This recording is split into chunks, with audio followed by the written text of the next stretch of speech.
Gavau klausimą apie vaikų ligas. Va, nuostabi moteris puikiai supranta, kad vaikų ligos tai yra kaip veidrodis tėvams apie jų santykį tarpusavio arba atskirai kiekvieno tėvo su savimi, ar ne, ar tai mamos, arba tėčio, ar ne, kas vyksta pas juos viduje, arba vyksta tarpusavį, arba vyksta apskritai bendro šeimos energetinėme lauke.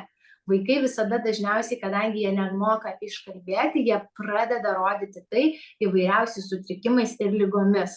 Ir tai yra tikrai patvirtinta informacija, daug labai mentorių žmonių kalba apie tai, sąmoningumo asmenų, ar ne.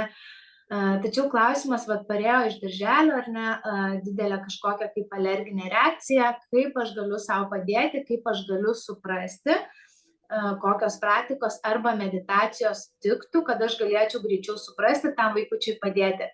Tai atsakymas yra toks: paleisti. Nesureikšminti tos ligos ir to sutrikimo. Neduoti tam energijos. Ir skambės taip, šokiruojančiai. Kodėl? Nes atsakymai neateina per įtampą. Mes ir taip moteris, kadangi čia klausimas yra iš moters, iš mamos, mes ir taip atiduodam viską. Mes atiduodam save, mes atiduodam netgi per daug savęs ir kartais nesuprantam, kur reikia sustoti. Jeigu mes dar ant savęs krausim, bet tobulėdamos pačios asmeniškai dar kitą atsakomybę ir čia labai jautriai viską reaguosim, mes sureikšminsim tuos dalykus, vadinasi, mes tai maitinsime ir netgi vaikų ligą. Man tai buvo ir tai buvo labai didelis išbandymas su mano mažylio atopiniu dermatitu. Kai atsirado dėmelė, aš ten bėgau, viską dariau. Kai atsirado 2 dėmelės, dar vis bėgau. Kai atsirado 4 dėmelės, aš supratau, kažkas ne taip, nes aš viską darau, kaip ir turėčiau daryti. Pasirodo per daug įtampos, atsipalaiduoti ir grįžti ir į žemiškus dalykus.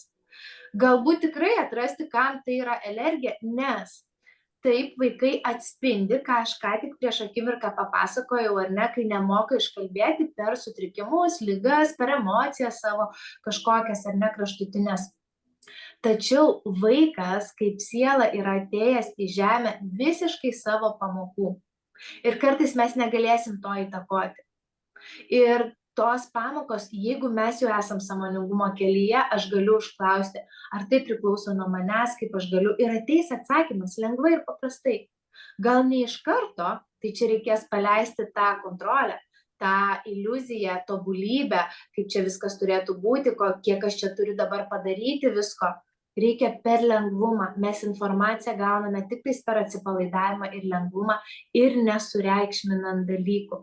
Nes sureikšminimas, kiek prisimenat iš ego temos, yra visiškai kita paskaita ir tai yra ego. Ar ne? Tai paleidimas ir leidimas savo pamatyti, nes tik paleidus tą situaciją, tu pamatysi ją iš visų pusių. Kai tu esi prisirišusi prie jos, nesigauna jos pamatyti. Tai lygiai taip pat ir su vaikais. Mamai sunku ją pamatyti, aš tą išgyvenau. Nes mes tiek esam, mylim tuos vaikus, tiek esam dėl jų, už juos. Ta prasme, kad kartais net nematom paprastų dalykų. Tai būna, taip atsitiko. Ir kartais aš negaliu viena to pakeisti, nes galbūt ir vyras prie to prisideda. Tai nereikia ant savęs visko susidėti. Ir per tą lengvumą ateina ir atsakymai.